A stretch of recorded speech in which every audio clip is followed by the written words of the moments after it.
হযরত ইউনুস আলাইহিস সালাম তাফসীরে আছে, ইউনুস নবী আল্লাহকে বলছিল, আল্লাহ আমার জাতি বড় অবাধ্য, আমি আর বলতাম না, আপনি ধ্বংস করে দেন। তখন তাফসীর আছে ইউনুস আলাইহিস সালামকে আল্লাহ বলছিলেন, ওই যে এখানে একটা লোক মাটি দিয়া মাটির পাত্র বানাইছে অনেকগুলো, তুমি একটু তার কাছে যাও তো। কুমার আর কি, কুমার। ইউনুস আলাইহিস সালাম ওই লোকটার কাছে গেছেন। তা আল্লাহ বলছেন, ইউনুস ওই বেটারে শুধু একটা কথা বলো, যে সে যে এই মাটি দিয়ে মাটির পাতিল বানাইছে, এরকম তার হাতের বানানো একটি মাটির পাতিল ভেঙে ফেলতে বলো, তারে ভাঙ্গে লাইতে। ইউনুস আলাইহিস সালাম বলছে, হে ভাই, আপনি আপনার বানানো এই মাটির পাতিল থেকে একটি পাতিল ভেঙে ফেলেন। তখন ওই কুমার সে বলছে, এই মিয়া, আমার নিজের হাতের বানানো মাটির পাতিল আমি ভাঙবো কেন? বোকা নাকি আমি?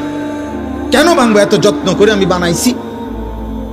আল্লাহর কসম, ইউনুস আলাইহিস সালামকে আল্লাহ তাআলা তখন ডাক দিয়ে বললেন, ইউনুস, মাটির পাতিল যে বানায়, এমন এক মানুষ যদি এক সাধারণ মাটির পাতিল নিজের হাতে বানানো ভাঙতে না চায়, আমি যারে মায়ের পেটে 9 মাস রেখে নিজের হাতে সাজাইছিলাম, আমার দেওয়া চোখ নাক কান দিয়ে আমি বানাইছি যারে, আমার সেই বান্দাকে আমি কেমনে জাহান্নাম দিই? আমি ধ্বংস করে দেব কেন?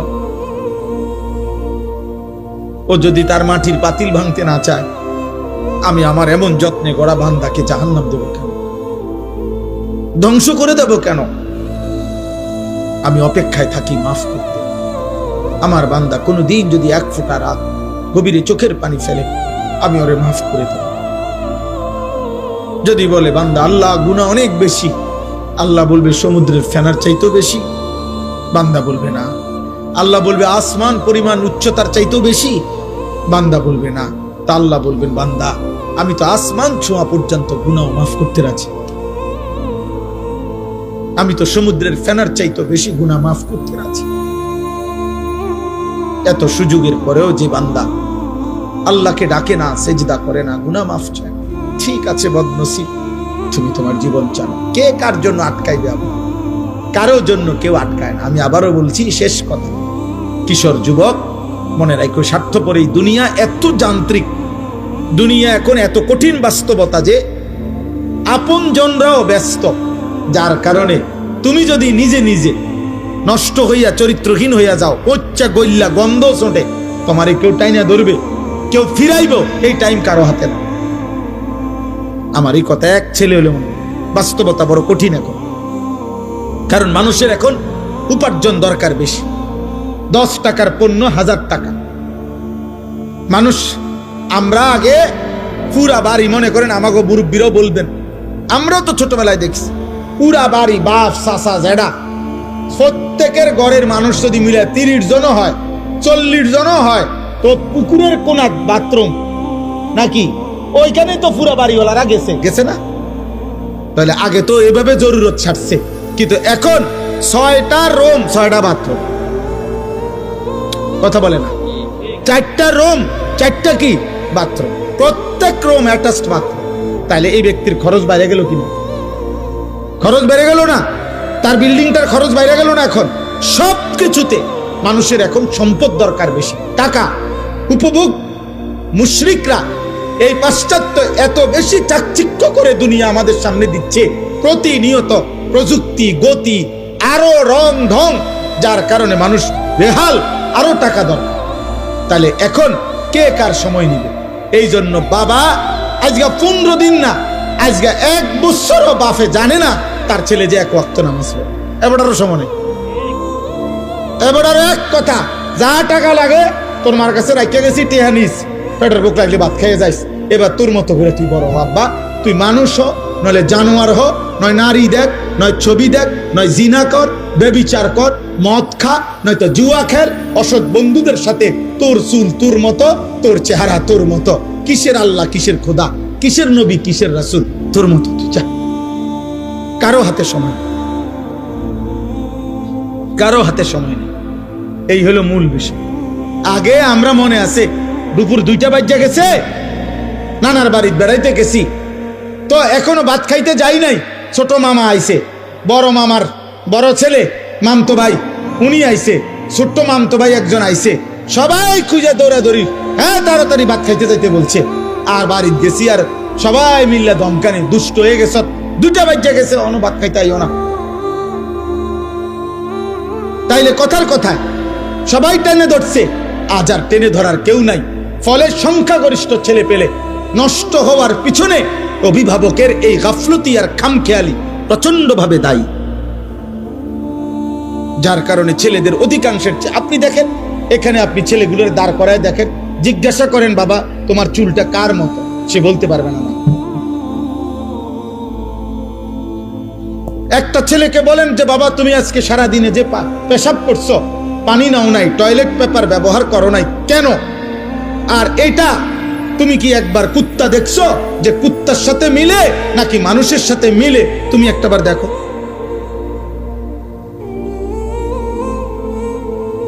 তুমি কি কোনো জানোয়ার দেখো নাই কোনোদিন যে জানোয়ার পেশাব করার পরে কি করে?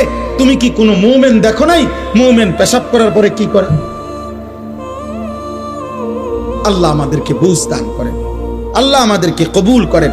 আজকের এই মুবারক মাহফিল আল্লাহ তাআলা ভরপুর বরকত দান করেন। আমার জিন্দেগির একটা ফিকির ছিল, আমার জীবনের একটা স্বপ্ন, এই শেষ কথা আমার দোয়া করছি আপনাদের কাছে।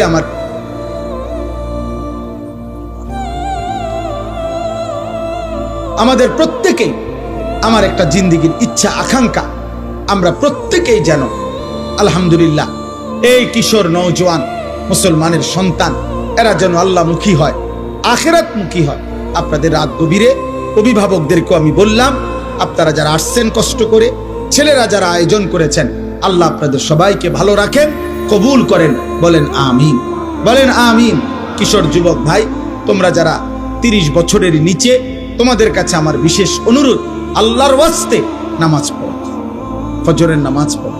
এমন সুন্দর জীবন রাত, এমন সুস্থ সবল যৌবন আমার আব্বা নষ্ট করে দিও।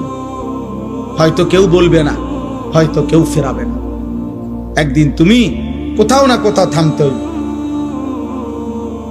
একদিন তোমাকে স্টপেজ দিতেই হবে। বাস যত দ্রুত গতিতেই চলে তার একটা অবশ্যই স্টপেজ আছে,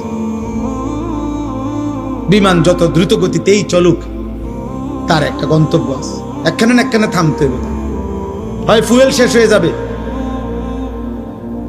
আর নাই তো খল কবজা দুর্বল হয়ে যাবে, থামতেই হবে বাপ, আজ না হোক কাল।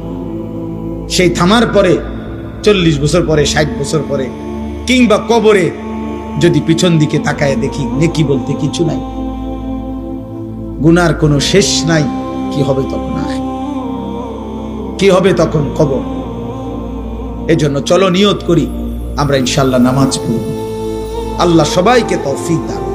কোরআনুল কারীমের মধ্যে আছে, আল্লাহ তাআলা বলেন, ওমা আকসারুন নাসি ওয়ালাউ হারাসতা বিমুমিনিন। সূরা ইউসুফের মধ্যে আছে, নবী সাল্লাল্লাহু আলাইহি সাল্লামকে আল্লাহ বলছেন, আপনি যতই চেষ্টা করেন, যতই আবদার করেন, আপনি যত আকাঙ্ক্ষাই করেন, অধিকাংশ লোক ঈমানদার হবে। আল্লাহ বলছেন অধিকাংশ লোক ঈমানদার হবে না। আল্লাহর ফয়সালা এটা। ইবলিস শয়তান আল্লাহর কাছ থেকে যখন বিতাড়িত হয়েছে, তখন যাওয়ার সময় বলছে, আল্লাহ আমি আপনাকে বলে গেলাম, আপনি আমাকে বিতাড়িত করে দিলেন, তবে আমি আপনার প্রতিটা বান্দার সামনে পিছনে ডানে বামে 4 দিক থেকেই গুনাহের আপনার নাফরমানির কুমন্ত্রণা দেব। আর তখন কি হবে? ওয়ালা তাজিদু আকসারাহুম শাকিরিন। আপনি মনে রাখেন, আপনার অধিকাংশ বান্দাকেই আপনার প্রতি কৃতজ্ঞ পাবেন। ইবলিস বলে আসছে, আল্লাহ তাআলা বলছে, ঠিক আছে যা, তুই যা নাফরমান, শুধু এতটুকু বলবি দুনিয়ায় গিয়ে যে তুমি শয়তান এবং তোমার অনুসারী প্রত্যেককে দিয়েই আমি জাহান্নাম পূর্ণ করব, অসুবিধা নেই, দুনিয়া খাইতে দেব। এই জন্য দোস্ত, ঈমান, সেজদা, নামাজ, আল্লাহর ইবাদত, বন্দিগি, এটা একটা ভিন্ন জিনিস, আর এই দুনিয়া এটা একটা ফালতু জিনিস। অর্থ, বিত্ত, মাল, দৌলত, ক্ষমতা, প্রভাব, প্রতিপত্তি, টাকা পয়সা, দুনিয়া ভোগ করা, এতটুকু একদম মামুলি বিষয়। একদম তুচ্ছ বিষয়, যার কারণে আল্লাহ তাআলা ইমানদার, কাফের, বেঈমান, সেজদাওয়ালা, সেজদা ছাড়া, অনুগত, অবাধ্য মানুষ, কাফের, বেঈমান, এমনকি জন্তু, জানোয়ার, কুকুর, বিড়াল, হাইওয়ান, চতুষ্পদ জন্তু, সবাইকে আল্লাহ দুনিয়া ভোগ করতে দেন। খালি বাল্লি এগুলা কোনো বিষয় না, যা দুনিয়া ভোগ করে। আল্লাহ বাদশার অনেক কিছু এমন বেহুদা পড়ে থাকে। আল্লাহ তাআলা বলছে দুনিয়া আমার কাছে কিছুই না, কিছুই না। এই জন্য কেউ যদি কল্পনা করেন, দেখবেন যে দুনিয়া মাটির উপরে আমরা খাই, আপনি ওই আরেক দিকে তাকাইলে দেখবেন এই মাটির উপরে কুকুরও খায়। বিয়ে বাড়িতে যেখানে প্যান্ডেলে বইয়া মানুষে ভাত খায়, দেখবেন ওই আরেক পাশে প্যান্ডেলের বাইরে কুকুরও তার খাবারই খায়। হাড্ডি তারই খাবার, যার খাবার যেটা সে ওইটাই খায়। অতএব দুনিয়া খুব পাইলাম, এটা আহামরি কিছু। দুনিয়া আল্লাহ তাআলা একদম তুচ্ছ করে দেখাইছেন, আখিরাত মহান করে দেখাইছেন। যিনি সৃষ্টি করেছেন তিনি এমনটা করেছেন, আপনার আমার কিছু করার নেই। কোম্পানি বলছে এটা 2 নম্বর, কোম্পানি বলছে ওইটা 1 নম্বর, কোম্পানি বলছে এটা ধোঁকা, কোম্পানি বলছে ওইটা আসল। আপনি কি করবেন? দুনিয়া আখিরাত উভয়ের সৃষ্টিকর্তা আল্লাহ। তো যিনি সৃষ্টিকর্তা তিনি বলছেন দুনিয়া ফালতু। আমাল হায়াতুদ দুনিয়া ইল্লা লাইবুন ওয়া লাহবুন, আল্লাহ বলছে দুনিয়ার জীবন আর কিছুই নয়, শুধুই খেলাধুলা এবং তামাশা। আল্লাহ কোরআনে বলছেন ওমা হাদিহিল হায়াতুদ দুনিয়া ইল্লা লাহবুন ওয়া লাইব, দুনিয়ার জীবন আর কিছুই নয়, শুধুই তামাশা, শুধুই খেলাধুলা। আল্লাহ তাআলা কোরআনুল কারীমে বলছেন ওমাল হায়াতুদ দুনিয়া ইল্লা মাতাউল গুরুর, দুনিয়ার জীবন শুধুই ধোঁকা। আল্লাহ বলছেন এই কথাটা বারবার বলছেন, দুনিয়ার জীবন শুধুই ধোঁকা, ধোঁকা, গুরুর, গুরুর, ধোঁকা। এখানের হাসিটাও ধোঁকা, এখানের কান্নাটাও ধোঁকা। যে এখন হাসে ও বাচ্চার মতো, দেখেন একটু পরে কাঁদবে। যে বাচ্চা কাঁদে একটু পরেই একটা চিপস দিলে ও আবার হাসবে। এই জন্য দোস্ত দুনিয়া ধোঁকা। এখানে আলোর পিছনে অন্ধকার আছে, এখানে রোদের পিছনে বৃষ্টি আছে। অতএব বারবার এই কথা কোরআনুল কারীমের মধ্যে আছে। মানে আমার কথা হলো এই কথাটা বুঝানো যে আল্লাহ দুনিয়াকে তুচ্ছ করে দেখাইছে, আখিরাতকে মহান করে দেখাইছে। আল্লাহ তাআলা বলেন ওয়ালাদ দারুল আখিরাতু খায়রুল লিল্লাযিনা ইয়াত্তাকুন, আখিরাতের ঘর জান্নাতি হচ্ছে মুত্তাকিদের জন্য উত্তম। ওয়া ইন্নাদ দারাল আখিরাতা লাহিয়াল হায়াওয়ান, আল্লাহ বলছে আখিরাতের ঘর জান্নাতি হচ্ছে জীবন, বেঁচে থাকার সার্থকতা। আল্লাহ তাআলা বলছে দুনিয়া, আল্লাহ তাআলা বলছে গুরুর, ধোঁকা। যুয়্যিনা লিন-নাসি হুব্বুশ শাহওয়াত মিনান নিসা ওয়াল বানিন ওয়াল কানাতিরিল মুকান্তারাতি মিনাদ যাহাবি ওয়াল ফিদ্দা ওয়াল খাইলিল মুসাওয়ামাতি ওয়াল আনআমি ওয়াল হারস। আল্লাহ তাআলা বলেন বান্দা তোমার জীবনে সৌন্দর্যের যত আয়োজন এ আমার দেওয়া, নারীর সৌন্দর্য, স্ত্রীর আমার দেওয়া, ছেলে মেয়েদের সৌন্দর্য আমার দেওয়া, অর্থ উপার্জনের নেশা আমি আল্লাহর দেওয়া, আমি আল্লাহর দেওয়া, চারিদিকের এই যানবাহনের সৌন্দর্য আমি আল্লাহর দেওয়া, চতুষ্পদ জন্তু জানোয়ার আমি আল্লাহর দেওয়া, সমস্ত ফল ফসল ক্ষেত উৎপাদন আমি আল্লাহর দেওয়া। যালিকা মাতাউল হায়াতিদ দুনিয়া, এগুলো শুধুই কেবল দুনিয়ার জন্য উপকরণ। আল্লাহু ইনদাহু হুসনুল মাআব, আর আমি আল্লাহর কাছেই হচ্ছে আখিরাতে উত্তম প্রত্যাবর্তন। সাফ সাফ কোরআনের আয়াত, আপনি না বুঝলে কারোই কিছু করার নেই। আপনার কাছে টেলিভিশনের খবরের বিশ্বস্ততা আছে, আপনার কাছে সংবাদ পাঠিকা কোন নারী সংবাদে চ্যানেলে খবর বললে সেটার মধ্যে আপনার কাছে নির্ভরতা আছে, হতেই পারে আমার কাছে আমার মালিকের কথার বিশ্বাসযোগ্যতা আছে। রাসূলুল্লাহ সাল্লাল্লাহু আলাইহি ওয়াসাল্লাম বলছেন আল্লাহর কাছে দুনিয়া মাছির ডানা পরিমাণ মূল্য নেই। নবী সাল্লাল্লাহু আলাইহি ওয়াসাল্লাম বলেন আল্লাহর কাছে দুনিয়া কান কাটা মরা ছাগলের সমান মূল্য নেই। হাদিস, বিশুদ্ধ হাদিস। নবী সাল্লাল্লাহু আলাইহি সাল্লাম বলেছে আল্লাহর কাছে দুনিয়া মালউনা, অভিশপ্ত। ওয়া মালউনুন মা ফিহা, সব অভিশপ্ত। আল্লাহ বলছে দুনিয়া, নবীজি বলছেন দুনিয়াতে সম্মানিত কেবল 4টি জিনিস।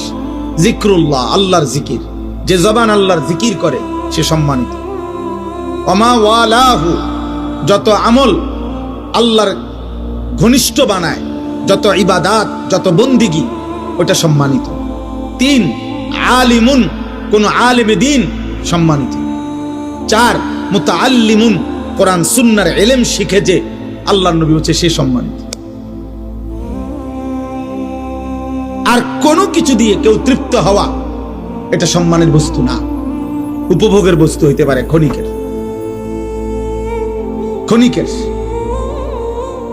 বাকিটা ক্ষণিকের। জাহারাতাল হায়াতিদ দুনিয়া, কোরআনুল কারীমের মধ্যে আছে, আল্লাহ তাআলা নবীজিকে বলছেন ওয়ালা তামুদ্দান্না আইনাইকা ইলা মা মাত্তা'না বিহি আজওয়াজাম মিনহুম। আল্লাহ বলছে বন্ধু, চারিদিকে আমি দুনিয়ার যা কিছু দিয়েছি, কোনো কিছু দেখে আপনি চোখ বড় করে তাকাবেন না। বাপরে, কিতারে এটা বিল্ডিং! আরে সুবহানাল্লাহ, গাড়ি নিও, কত দাম চাই আন্দাজ 80 লাখ না বেটা, 1 কোটি। চোখ বড় করে এমন ভাবে তাকাইতেছে করে, বিরাট কিছু। 80 লাখ টাকা দামের গাড়ি, 80 লাখ টাকার দামের গাড়ি দিয়ে ইউরোপে ছাগল টানে, জাপানে 1 কোটি টাকা দামের গাড়ি দিয়ে ঘাস টানে, ঘাস। ইটালি, অস্ট্রেলিয়াতে হেলিকপ্টার দিয়া খেতে সার দেয়। হ্যাঁ, আমার পরিচিত ঘনিষ্ঠ একজন এই বাংলাদেশের প্রবাসী অস্ট্রেলিয়া থাকে, উনি সার দেয় খেতে এই হেলিকপ্টার দিয়ে। ওনার চাকরি এটা। ওনার আমি জিজ্ঞাসি আপনি কি করেন, পাবি হেলিকপ্টার দিয়ে সার দেয়। আমরা বাংলাদেশে হেলিকপ্টার দিয়ে সার দিব কোন বছর? এই 12 তারিখের পর, 13-14 তারিখের দিকে। দেখি প্রত্যেকের বাড়িতে অটো উড়াইয়া নিয়া সরকারি ভাবে হেলিকপ্টার দিয়ে যাবে। উন্নয়নের জোয়ারে সকলেই আশা করা যায় হেলিকপ্টার দিয়ে সার দিতেন।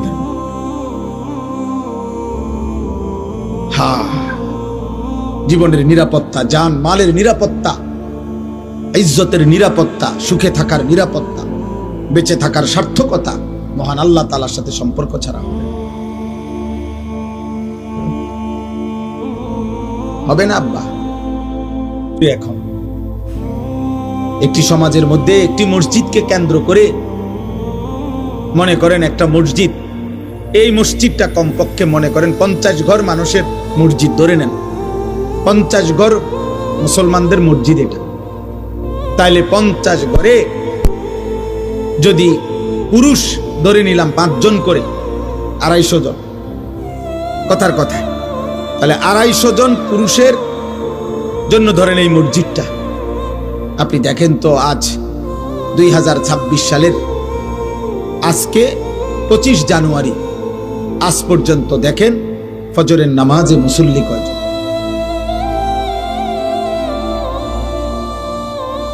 বুঝেন নাই আমার কথাটা? সুখ আসবে কোত্থেকে? সুখ আসবে কোত্থেকে? সীমাবদ্ধ উপার্জন যার হাতে, সে সুখ দিবে কোত্থেকে? যিনি আপনার রাষ্ট্র চালাবে ওনারও তো টাকা সীমাবদ্ধ, উনি সুখ দিবে, ওনারও তো প্রয়োজনের অনেক অভাব, শেষ নাই, ওনার চাহিদারও তো শেষ নাই। তাহলে সুখ শান্তি অবারিত তো দিবে তিনি, যার কাছে হিসাব, যার কাছে শেষ নাই, যার কাছে কমতি নাই, ঘাটতি নাই, তিনি তো আল্লাহ। এখানে যে মনে করেন এখানে যদি 500 ছেলে হয়, আপনারা একজন চাচা আল্লাহর ওয়াদ দোহাই তারাইয়া দেখেন, এখানে যদি 500 জন ছেলে হয়, এখন বসা কমপক্ষে 450 জন 1 ওয়াক্ত নামাজ পড়েন। এই বেনামাজি অসভ্য বেয়াদব যে সমাজে প্রতিদিন বেড়ে উঠছে, চলতেছে, এ জাতির সুখ আসবে কেমন? এ কারাকারিয়ে চলবে, কামড়া কামড়িয়ে চলবে, কামড়া কামড়িয়ে চলবে, ধাক্কা ধাক্কিয়ে চলবে, ঠেলা ঠেলিয়ে চলবে। সুখ এখনো অনেক দূর। আমার যুবক, তুমি বলো নাই তো, সারাদিনে একটি সেজদা যার কপালে জোটে নাই আব্বা, 365 দিনে কোনদিন খোদার 1 বছরে ফজরের নামাজ পড়ো নাই, তুমি মুসলমানের বাচ্চা হইছো কেন? তুমি মায়ের পবিত্র দুধ, যে মা 2 বছর দুধ পান করাইছে, তার কি বদলা দিল? তোমার সৃষ্টিকর্তা আল্লাহ, তাকে তুমি কি দিলা? তোমার নবী সাল্লাল্লাহু আলাইহি সাল্লাম 23 বছরে চোখের পানি ফেলছেন, তার বদলা কি দিলা আজকে সারাদিন? এই নারী, ছবি, মোবাইল, অশ্লীল দৃশ্য, এই বেনামাজি জিন্দেগি, কাফের মুশরিকদের এই অনুসরণ, চুল, চেহারা, লেবাস, পোশাক বেঈমানদের মতো। আর সুখ পর দিবে আল্লাহ। বিয়ার শুরুর থেকে গায়ে হলুদ, বেঈমানের অনুসরণ। 70,000 টাকার গেট, বেঈমানের অনুসরণ। বিয়ার গাড়িটা ফুল দিয়ে সাজানো, বেঈমানের অনুসরণ। সবগুলো পুরুষ মহিলাকে একই হাইসে 12 জন 14 জন করে বেড়াবেড়ি বয়াই দিল, এটা বেঈমানের অনুসরণ। একই প্যান্ডেলের ভিতরে নারী পুরুষ সবাই মিল্লা যে যেদিক দিয়ে পারলো খানা খাইলো, এটা বেঈমানের অনুসরণ। মেয়েটাকে সাজাইতে গিয়ে বরের পক্ষের না হয়তো 50টা ছেলে বারবার ভিতরে ঢুকা ভিডিও করছে, ছবি উঠাইছে, এটা বেঈমানের অনুসরণ। মেয়েটাকে যখন ছেলেটার হাতে তুলে দেয়, জামাইয়ের হাতে, চারিদিকের কমপক্ষে 10 ঘরের ভাবি চাচিরা আইসা ছেলেটার হাতে তুলে দিছে, এটা সম্পূর্ণভাবে হারাম, নাজায়েজ। এই মহিলারা তো তার জন্য পর্দা করা ফরজ, তাহলে এটা বেঈমানের অনুসরণ। 3 দিন ধরে ডেকসেট বাজলো, এই বাড়িতে গান বাদ্য হইল, এটা বেঈমানের অনুসরণ। মালিকের এতগুলো নাফরমানি করে এই নাফরমান অভিভাবক এবার একজন হুজুর রে বলতেছে, হুজুর দোয়া করে দেন, খাস করে আল্লাহ যেন বরকত দেয়। আরে জালেম, এতগুলো আল্লাহর নাফরমানি করে তোর আল্লাহ তোকে কি বরকত দিত? বরকতটা কোন জায়গা দিয়ে দিত? কোথায়? কি ডেকসেটে বরকত দিত, না গেইটে, না বিয়ার গাড়িতে, না প্যান্ডেলের ভিতরে? মানে বরকতটা দিত কোথায় বলেন? একজন বাবা বলেন, প্রতিবাদ করেন, ইনসাফ করেন।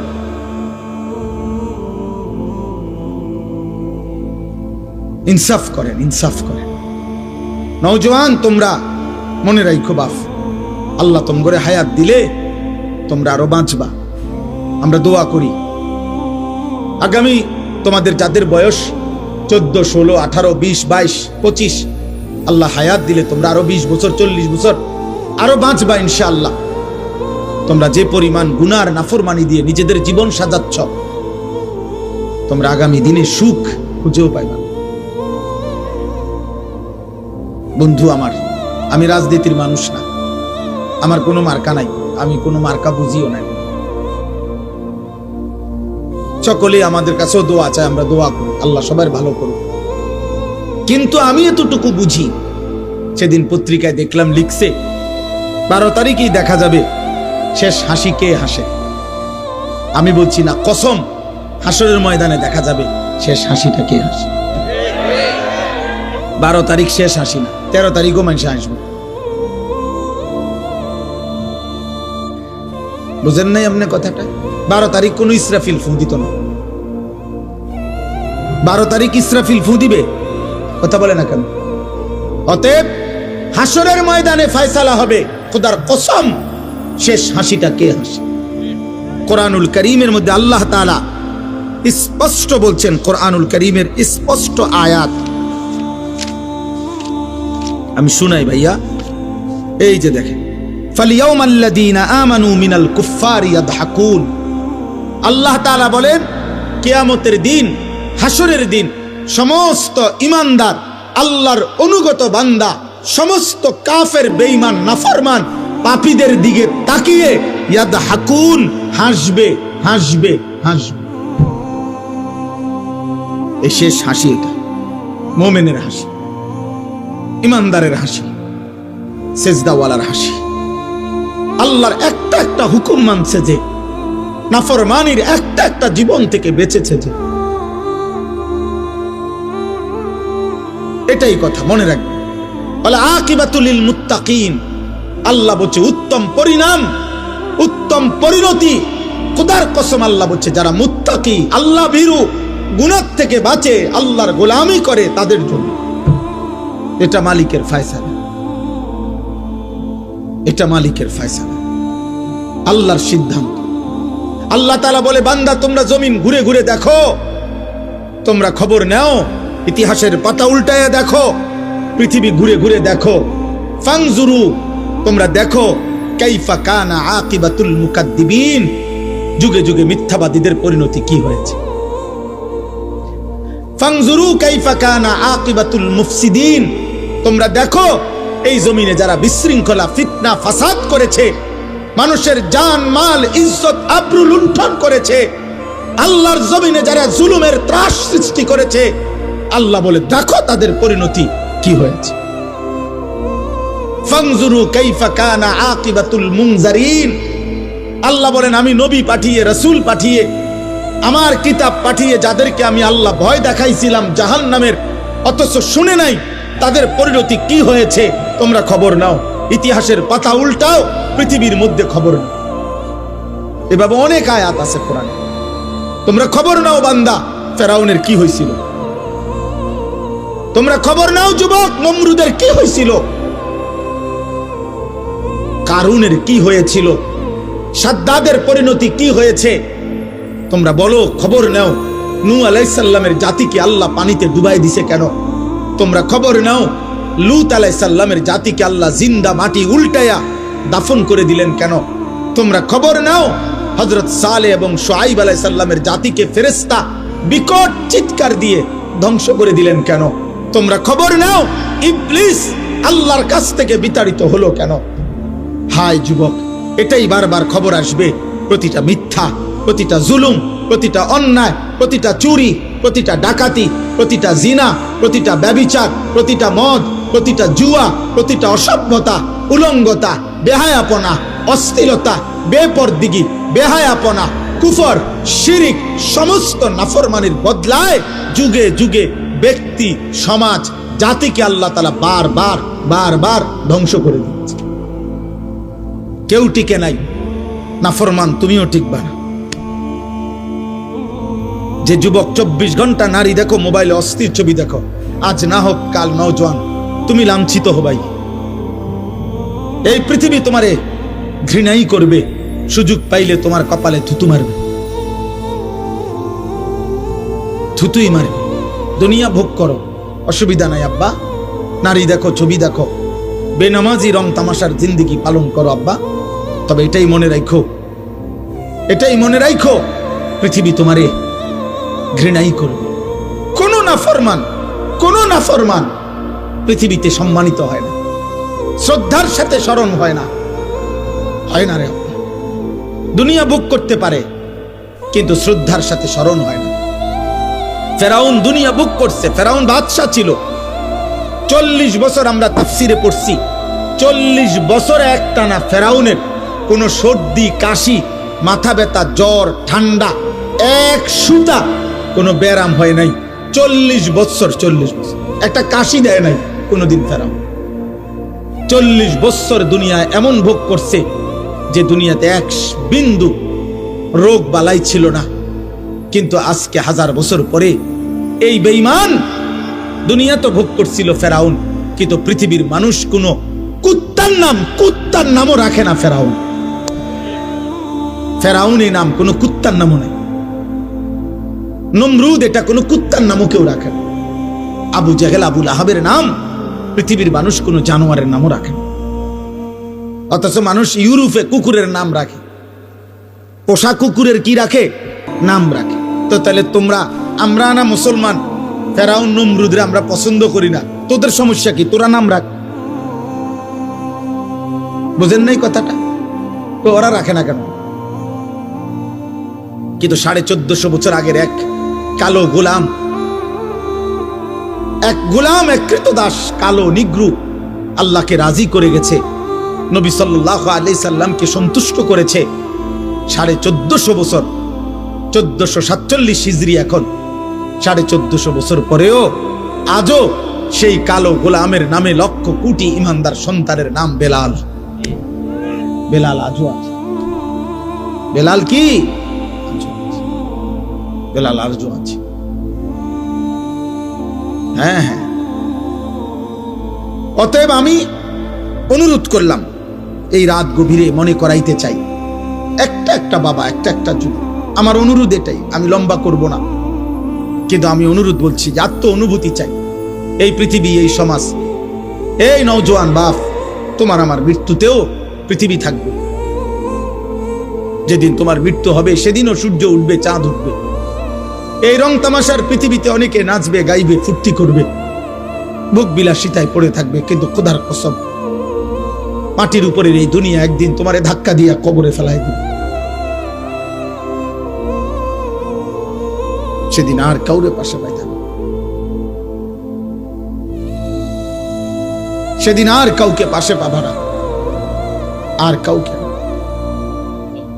আর কাউকে।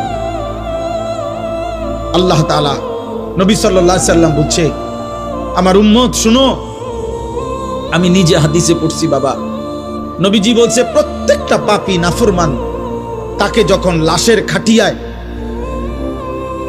লাশের খাটের মধ্যেও চড়ানো হয়, তখন কান্দে নিলে, কবরস্থানের দিকে রওনা দিলে, প্রত্যেকটা পাপী নাফরমান তওবা না করে যার মৃত্যু হয়েছে, কবিরা গুনার মধ্যে লিপ্ত ছিল, পাপে, কুফরে, শিরিকে, নাফরমানিতে, মদে, জুয়ায়, চুরি, ডাকাতিতে, হারাম উপার্জনে, বেহায়া, বেপরদিগি নারী, আল্লাহ রাসূল সাল্লাল্লাহু আলাইহি সাল্লাম বলে যখন কবরস্থানের দিকে তাকে রওনা দেয়, সে এমন বিকট চিৎকার করে, চিল্লায়, আর বলে, ইয়া ওয়াইলাহা ইলা আইনা তুকাদ্দিমুন, এ আমার স্বজনরা, আফসোস, তোমরা আমারে কই নিয়ে যাচ্ছ, কেন নিয়ে যাচ্ছ?